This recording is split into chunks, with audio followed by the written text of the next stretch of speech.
Saudaraku, jikalau Anda, Bapak Ibu, butuh didoakan, kita boleh bersama-sama berdoa. Ada nomor yang tertera. Kiranya doa kita sampai kepada Tuhan. Saya dan Bapak Ibu, saudara-saudari juga merasakan kebaikan Tuhan pada nantinya yang Tuhan berikan kepada kita masing-masing. Mari kita berdoa. Damai sejahtera Allah yang melampaui segala akal, itulah kiranya yang memelihara hati dan pikiranmu dalam Kristus Yesus Tuhan kita. Amin. Saudara-saudari yang dikasihi Tuhan, selamat hari Minggu. Berjumpa kembali dengan saya, Pendeta Gideon Siahaan, dalam ibadah Minggu Keluarga. Khotbah pada hari ini akan saya sampaikan dari kitab Injil Matius, pasalnya yang ke-20, dimulai dari ayat 29 hingga ayat 34. Kita ikuti, demikian saya bacakan. Dan ketika Yesus dan murid-muridnya keluar dari Yeriko, orang banyak berbondong-bondong mengikuti dia. Ada 2 orang buta yang duduk di pinggir jalan, mendengar bahwa Yesus lewat. Lalu mereka berseru, "Tuhan, Anak Daud, kasihanilah kami." Tetapi orang banyak itu menegur mereka supaya mereka diam. Namun mereka makin keras berseru, katanya, "Tuhan, Anak Daud, kasihanilah kami." Lalu Yesus berhenti dan memanggil mereka. Ia berkata, "Apa yang hendak kamu kehendaki supaya aku perbuat bagimu?" Jawab mereka, "Tuhan, supaya mata kami dapat melihat."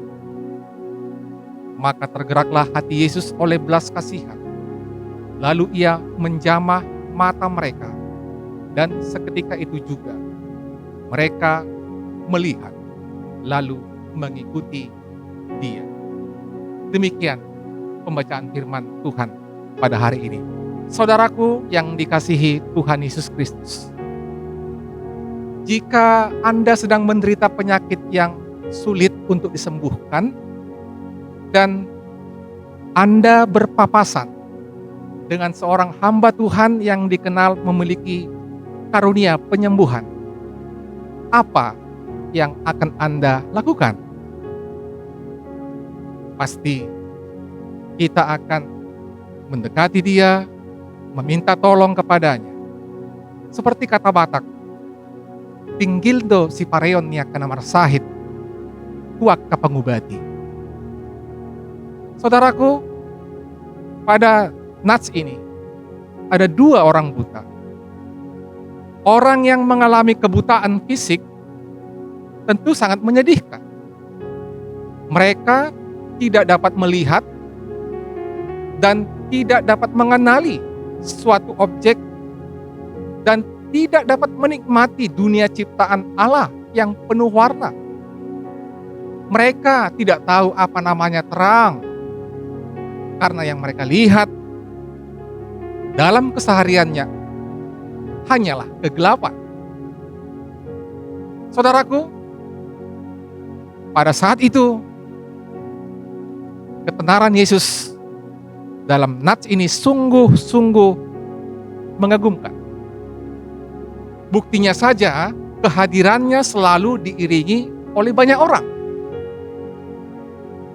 Rombongan sebanyak itu di mana Yesus berada tentu saja akan menimbulkan suara yang gaduh dan ramai. Sampai-sampai kedua orang buta pun bisa mendengar suara dan mengetahui kehadiran Yesus di situ. 2 orang buta yang duduk di pinggir jalan itu mungkin saja telah mendengar bagaimana ketenaran Yesus, yang bisa menyembuhkan penyakit seperti penyakit ayan, penyakit lumpuh, ada yang timpang, ada yang bisu, ada yang mati sebelah tangannya, ada yang mati meninggal dagingnya. Dia mungkin sudah mendengar itu. Dan ketika dia mendengar Yesus sedang lewat, maka muncullah keinginan. Karena mereka yakin bahwa kebutaan mereka pun bisa Tuhan Yesus sembuhkan. Mereka yakin dengan kemampuan Tuhan Yesus, mereka juga akan memperoleh kesembuhan akan kebutaannya. Akan tetapi bagaimana supaya Yesus bisa melihat mereka di tengah-tengah kerumunan yang begitu banyak orang? Tentu saja menembus kerumunan orang banyak dengan berlari adalah hal yang sangat sulit, sangat mustahil, karena keterbatasan fisik mereka. Mereka tidak melihat toh. Namun iman mereka lah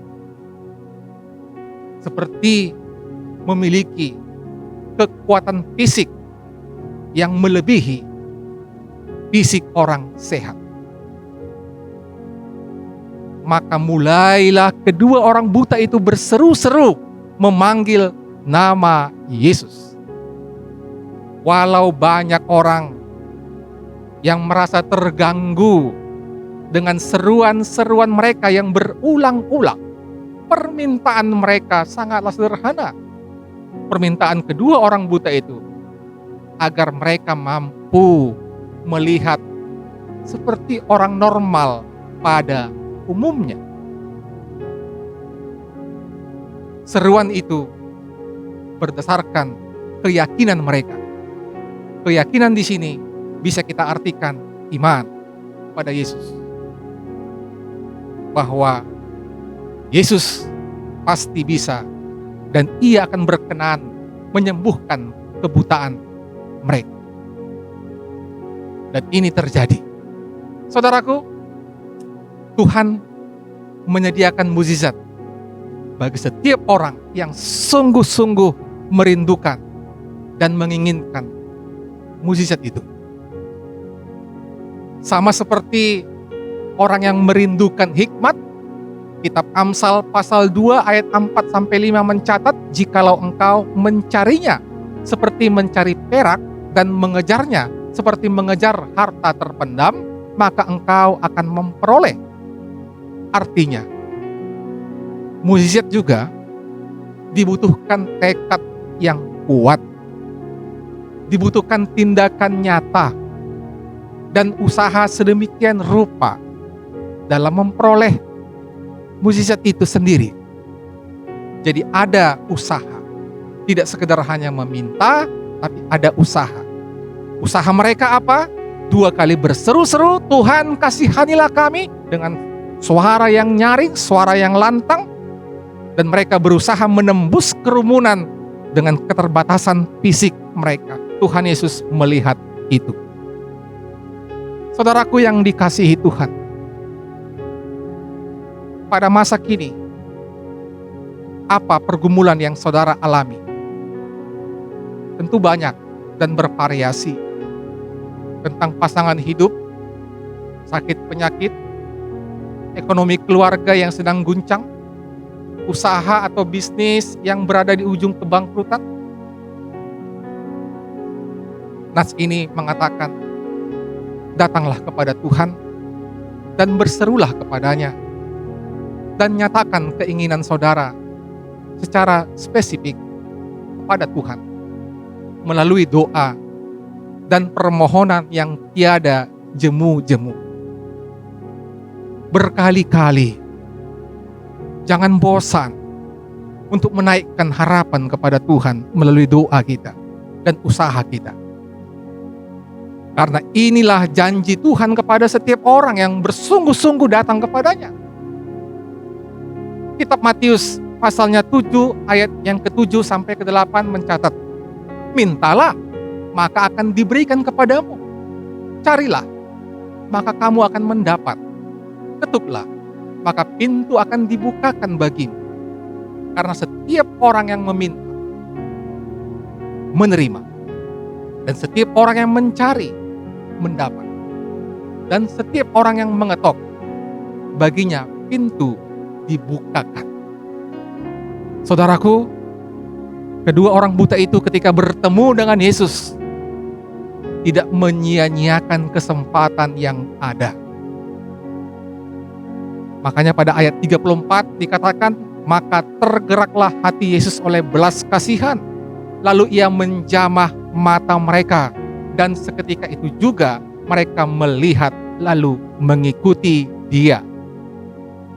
Saudaraku, imanilah setiap janji Tuhan, karena ia bekerja seturut dengan janjinya. Dan jika Tuhan berjanji, maka tidak ada yang tidak ditepatinya. Kitab Bilangan pasal 23 ayat 19. Allah bukanlah manusia sehingga ia berdusta, bukan anak manusia sehingga ia menyesal. Masakan ia berfirman dan tidak melakukannya, atau berbicara dan tidak menepatinya? Mari, jangan biarkan keraguan, kebimbangan memenuhi hati dan pikiran kita. Sebaliknya, milikilah iman seperti iman seorang wanita yang mengalami pendarahan selama 12 tahun, yang berkata, asal ku jamah saja jubahnya, aku akan sembuh. Markus 5 ayat 28. 12 tahun penderitaannya, tetapi dengan imannya dia disembuhkan oleh Tuhan pada saat itu juga. Saudaraku, seperti kedua orang buta tadi, kita pun bisa memperoleh pertolongan Tuhan Yesus. Pertolongannya hanyalah sejauh doa. Tuhan melihat iman kedua orang buta itu. Itu pula lah yang Yesus cari dari diri kita. Doa dengan iman, membuka diri di hadapannya, supaya ia bebas berkarya dalam hidup kita. Seperti nama minggu kita pada saat ini, Minggu Eksaudi, yang diambil dari kitab Mazmur, pasalnya yang ke-27, ayat yang ke-7. Dengarlah Tuhan seruan yang kusampaikan. Kasihanilah aku dan jawablah aku. Ingatlah saudaraku, mukjizat Tuhan bagi persoalan hidup kita bisa kita alami. Asalkan kita tidak putus asa untuk berseru, memohon pertolongan Tuhan, dan tetap percaya meskipun keadaan kita tidak memungkinkan. Pada saat ini mungkin ada yang sedang menonton.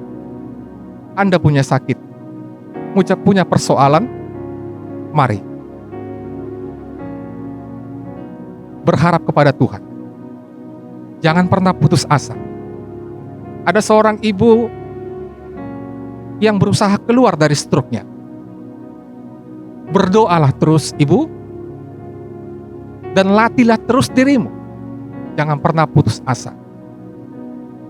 Ada juga seorang ibu yang keluarga borunya tidak tahu bagaimana. Jangan putus asa ibu, inang. Tetap berdoa, tetap berharap. Ada yang sedang sakit pada saat ini, yang belum sembuh-sembuh. Dia berharap kesembuhan. Amang, tetaplah berharap kepada Tuhan. Dalam nama Tuhan aku mengatakan, Tuhan mendengarkan doamu. Tuhan mendengarkan seruan. Dia tidak pernah tidak mendengar. Dia mendengar. Dan nantikanlah saat yang terbaik bagi Tuhan. Dia akan bekerja dan engkau akan mempersaksikan bagaimana pekerjaan Tuhan. Yakinkanlah dirimu. Yakinkanlah imanmu. Pada saat ini juga, dalam keadaan COVID-19 yang semakin tinggi tingkat penyebarannya, saudaraku, kalau mereka tidak mematuhi protokol kesehatan, dalam doa mungkin kita berharap, mereka berharap supaya COVID-19 akan selesai dengan cepat, tetapi tidak disertai dengan tindakan nyata. Tetapi kita anak Tuhan, baiklah seperti orang buta itu, tidak hanya berharap kebaikan Tuhan melalui doanya, tetapi bertindak juga dalam kehidupannya. Saudaraku, kiranya saya mengucapkan, teruskanlah untuk berharap yang terbaik daripada Tuhan. Jangan pernah putus asa apapun yang melanda kita, terlebih melanda kita pribadi masing-masing. Beragam persoalan yang kita hadapi. Tapi seperti nama minggu itu, Minggu Eksaudi, Tuhan dengarkanlah seruanku, kasihanilah aku. Mari terus minta pengasihan Tuhan. Mari terus minta dalam doa agar Tuhan menyendengkan telinganya, mendengarkan seruan kita, dalam tindakannya memberikan yang terbaik bagi Anda dan saya. Itu pasti akan terjadi. Sehingga inilah berita sukacita dalam khotbah ini. Tuhan dekat pada setiap orang yang berseru kepadanya. Pada setiap orang yang berseru kepadanya dalam kesetiaan. Tercatat dalam Mazmur pasalnya 145 ayat 18. Tuhan Yesus memberkatimu. Amin. Kita berdoa. Terima kasih ya Tuhan Yesus atas segala apa yang terjadi dalam kehidupan kami. Kami tahu ya Tuhan, hidup kami ini tidak hanya berisi sukacita, tetapi ada juga duka cita, ada kesulitan, dan kesulitan serta duka cita itu sering membuat kami mungkin menangis, putus asa. Kami berharap-harap pertolongan untuk lepas dari itu. Tuhan, melalui firman-Mu pada hari ini, seperti kedua orang buta itu, mereka berseru-seru kepadamu berulang-ulang kali, dan Engkau mendengarkan mereka, serta Engkau menyembuhkan kedua orang buta itu. Kami tahu Engkau Tuhan yang sama dari dulu, sekarang, dan nanti. Seperti kuasa-Mu yang bekerja di masa lampau, pada masa kini, itu juga sama. Tuhan, Engkau tahu apa yang kami hadapi negara kami. Secara pribadi juga, beragam segala persoalan yang datang ke dalam hidup kami. Tuhan, kiranya doa-doa kami yang kami sampaikan kepadamu, kiranya Engkau mendengarkan. Kasihanilah kami. Dengarkanlah doa-doa kami. Doa-doa orang yang sakit. Doa-doa orang yang terbelenggu. Pengharapan-pengharapan orang yang kesulitan. Sampailah ke hadirat-Mu ya Tuhan Yesus. Dan berikanlah yang terbaik buat kami. Dan juga buat bangsa kami, serta gereja kami. Terpujilah nama-Mu Tuhan Yesus. Di dalam kasih karunia-Mu, kami sudah berdoa. Amin.